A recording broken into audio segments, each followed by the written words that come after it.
Oi pessoal, meu nome é Karina, eu tenho 26 anos, eu sou ingressante de Medicina em 2022 aqui na UNR e eu moro aqui na Argentina. Hoje eu vou falar como foi o meu processo de aprender espanhol e como foi a minha experiência fazendo a prova de proficiência. Bora pro vídeo?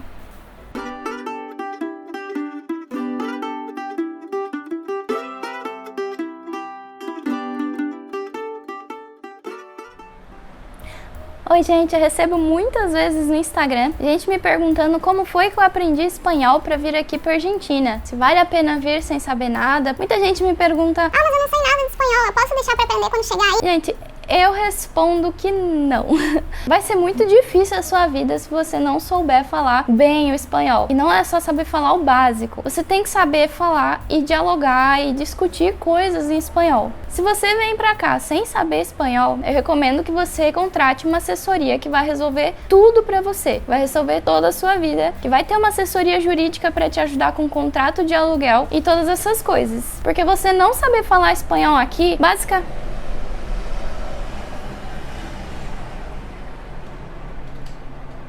basicamente você vai deixar a sua vida na mão de outras pessoas que sabem falar. Eu acho isso bastante perigoso. Você não vai estar no total domínio da situação para saber o que decidir, para saber do que você está falando com a pessoa. Por exemplo, se você vai alugar um apartamento e vai alugar direto com o dono porque você achou uma oportunidade legal e que você vai conseguir pagar um valor mais abaixo, você vai estar assinando um contrato com uma pessoa nativa que escreveu aquele contrato e vai confiar nela para fazer esse contrato da melhor forma para as duas partes, sem você opinar nada a respeito. Eu acho um pouco complicado. A minha experiência de quando eu cheguei aqui foi difícil. Primeiro que a imobiliária me passou a perna, e aí eu cheguei aqui, o apartamento estava sem luz, sem gás, sem nada, e eu fui na companhia de energia e eu tive que discutir com eles bastante. Eu tinha que brigar com eles para tentar uma forma de conseguir luz pro meu apartamento. Eu precisava fazer o câmbio de titularidade, que eu preciso passar a conta pro meu nome, só que eu não conseguia por causa do problema do contrato e tudo mais, e no fim eu não consegui de nenhuma forma, mas quando eu voltei pro apartamento, magicamente ele tinha luz. A imobiliária me disse que não tinha, e na verdade o disjuntor estava desligado.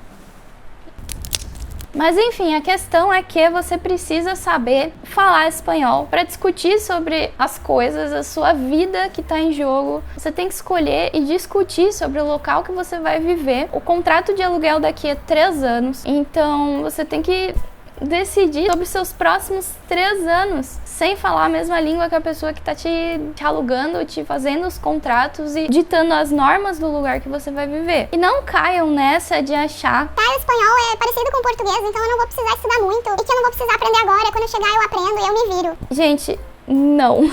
O espanhol argentino, ele é muito diferente dos outros espanhóis que a gente está acostumada a escutar. A gente na escola geralmente aprende o espanhol da Espanha e ele é muito diferente. É como o português de Portugal e o português brasileiro. 2 línguas diferentes praticamente. E aqui é a mesma coisa. Nós temos todos os países da América Latina que falam espanhol e cada país fala um espanhol completamente diferente e obviamente que é totalmente diferente o espanhol latino-americano do espanhol europeu. Então, por melhor que seja o seu conhecimento prévio em espanhol europeu, você não vai estar preparado para o espanhol argentino, isso eu posso te garantir.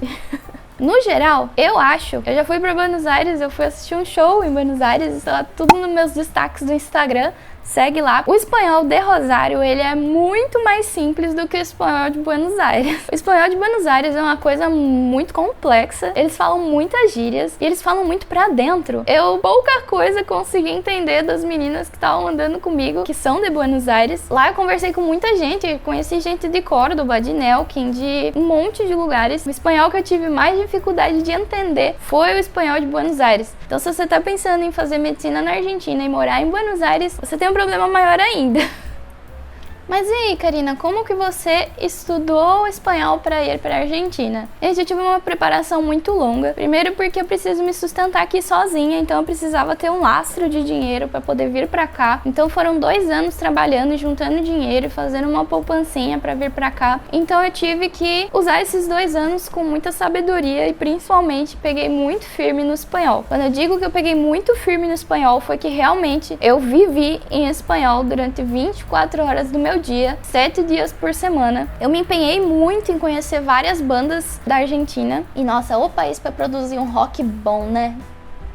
Conheci várias bandas e eu realmente ouvi essas bandas e elas se tornaram minhas bandas preferidas hoje em dia.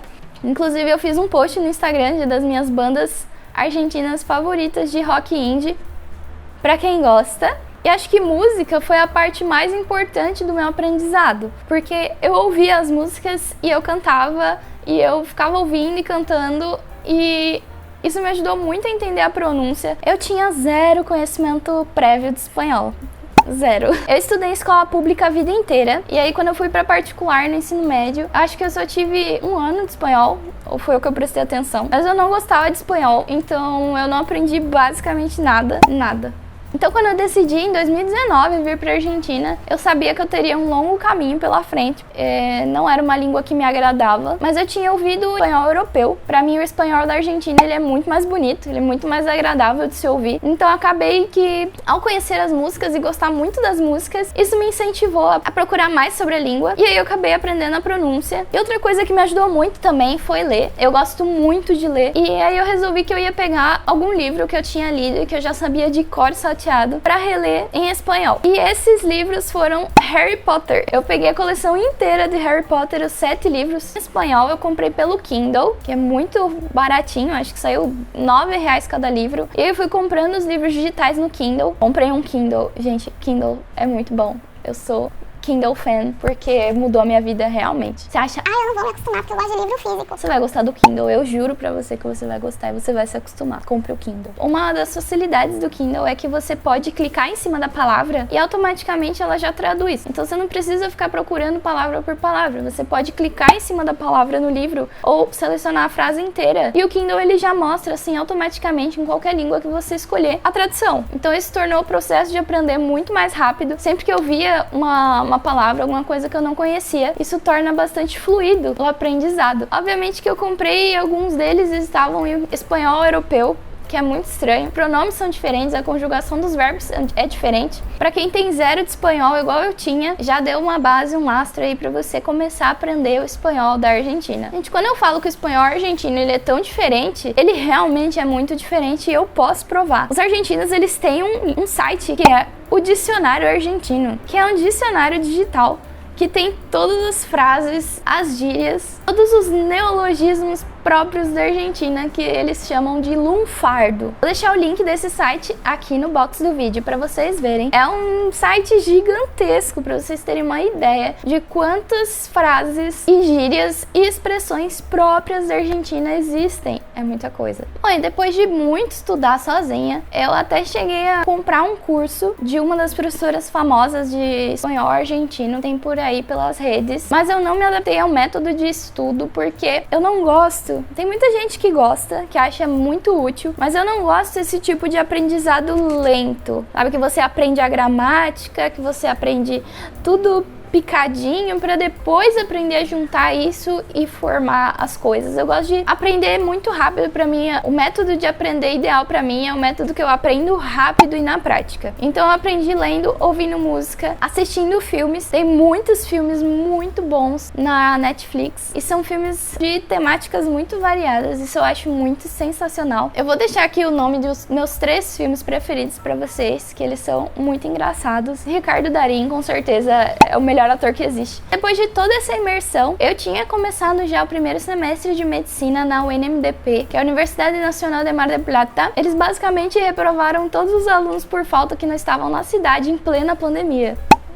Por isso eu tive que começar do zero na UNR. Eu tinha começado um pouco dessa rotina acadêmica e já estava tendo amigos argentinos que eu tinha que falar em espanhol e fazia parte de muitos grupos de WhatsApp em espanhol também. Então acho que isso me ajudou muito a inserir o meu espanhol que eu já estava aprendendo na prática. E aí a UNDP acabou que decidiu por pedir um certificado de proficiência de espanhol, até porque muita gente entrava no curso, brasileiros, porque a maioria dos estrangeiros são latino-americanos, eles já sabem espanhol também, mas muitos brasileiros entraram no curso sem saber absolutamente nada. E teve apresentação de trabalhos e foi um show de horrores, assim. E os professores não entendiam o que os alunos estavam falando, era bem difícil de ver essa situação. E aí no final eles acabaram decidindo pedir do nada a certificação de espanhol. Aí foi uma correria. Eu acabei optando pelo Ciel porque estávamos no meio da pandemia, era o único disponível para se fazer e que tinha datas para fazer, a maioria estava toda suspenso. Eu peguei uma data então para fazer e fui fazer. Eu acho que a minha preparação tinha sido bastante boa porque eu tirei C1 em todas as habilidades do Ciel. Eles avaliam 4 habilidades: a interação oral e escrita, a compreensão de leitura e auditiva. O que eu fiquei muito feliz porque eu almejava pelo menos um B2. Eu sabia que eu ia ter que acabar saindo da UNMDP porque eles estavam dificultando muito o nosso caminho por causa da pandemia e tudo mais. Então, eu já tentei alcançar o nível que seria o pedido por praticamente todas as universidades aqui da Argentina, que é no mínimo B2, que é o intermediário avançado. Eu, com o nível avançado, eu poderia me inscrever em qualquer outra universidade depois, por isso eu fiquei bastante feliz quando eu recebi o C1.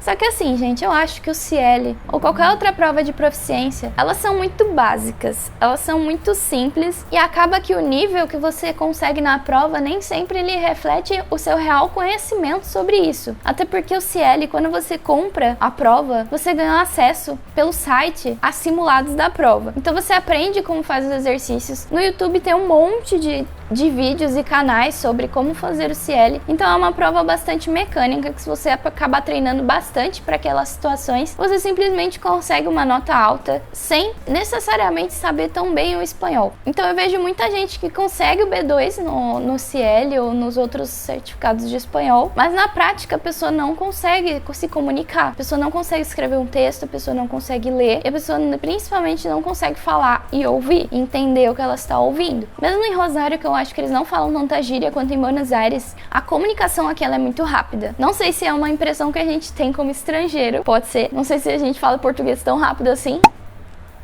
Até eu tendo tirado C1, muitas vezes eu tenho dificuldade para entender o que eles estão falando. E quando é uma situação de emergência, assim, que você tem que correr para resolver alguma coisa, no máximo uns 90% eu entendo. Mas é isso, pessoal. Se vocês queriam saber se eu recomendo vir para cá sem falar espanhol, eu recomendo nunca. Façam cursos de espanhol antes de vir, foquem no espanhol da Argentina, incluam a cultura argentina no seu dia a dia, mesmo estando no Brasil. Vocês vão saber o mínimo da cultura, da política e de como as coisas funcionam aqui. Isso vai tornar a adaptação de vocês a um novo país muito mais simples. Então não se metam em enrascada por não saber falar a língua. Ou vocês aprendem a falar espanhol, ou venham muito bem assessorados. Esse é o meu conselho aqui, eu não quero ver ninguém. Esse foi o vídeo, galera. Então, se vocês tiverem qualquer dúvida, podem escrever aqui nos comentários, eu ajudo vocês no que for possível. Me sigam lá no Instagram, vai estar aqui no box do vídeo também. E não se esqueçam de se inscreverem no canal, dar like nesse vídeo, comentem, compartilhem com outras pessoas que querem morar na Argentina também, que aí vocês me ajudam a continuar com o canal e trazer mais informações para vocês, que eu acho que é muito importante saber a experiência de várias pessoas na hora de você decidir mudar de país. E hoje eu fico por aqui. Tchau! Até o próximo vídeo!